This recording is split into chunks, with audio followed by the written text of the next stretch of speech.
Qui était Nicodème dans la Bible? Tout ce que nous savons de Nicodème dans la Bible provient de l'évangile de Jean, Jean 3, 1. Le décrit comme un pharisien. Les pharisiens étaient un groupe de juifs particulièrement strict dans son respect de la loi, qui s'est souvent opposé à Jésus tout au long de son ministère.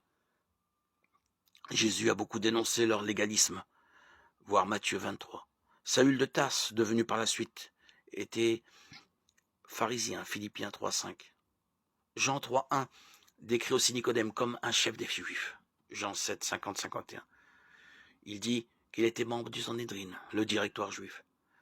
Chaque ville avait son Sanhédrin qui fonctionnait comme un tribunal de première instance. À l'époque de Christ, la nation juive jouissait d'une certaine autonomie sous l'autorité romaine. Et le grand Sanhédrin de Jérusalem était la cour d'appel pour toute affaire relative à la loi et à la religion juive. Il s'agit du tribunal qui a condamné Jésus, même s'il a dû passer par Pilate afin de valider sa sentence, puisque d'après la loi romaine, la peine de mort était au-delà de sa juridiction. Nicodème était apparemment membre du grand Sanhédrin de Jérusalem. Jean raconte que Nicodème est venu trouver Jésus de nuit. Beaucoup pensent qu'il a procédé ainsi par peur ou par honte de venir le voir ouvertement. C'est possible, mais le texte ne mentionne pas ces raisons, et il y a d'autres possibilités. En tout cas, Nicodème a interrogé Jésus. En tant que membre de l'autorité suprême juive, il avait la responsabilité de repérer les enseignants et autres personnalités publiques susceptibles d'égarer le peuple. Dès le début de leur conversation, Jésus lui a annoncé une vérité importante.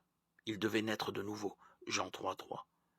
Quand son interlocuteur a exprimé sa perplexité, il l'a repris avec douceur, lui disant qu'en tant qu'autorité religieuse juive, il était censé le savoir, Jean 3, 10. Puis il lui a expliqué plus en détail ce qu'est la nouvelle naissance. C'est dans ce contexte qu'on trouve dans Jean 3, 16 un des versets les mieux connus et les plus populaires de la Bible. Nous retrouvons Nicodème en tant que membre du Sanhédrin qui participe aux délibérations du conseil pour savoir que faire de Jésus, en Jean 7. Certains prêtres et pharisiens, qui étaient certainement habilités à procéder ainsi, envoient des gardes du temple arrêter Jésus, mais ceux-ci reviennent bredouilles.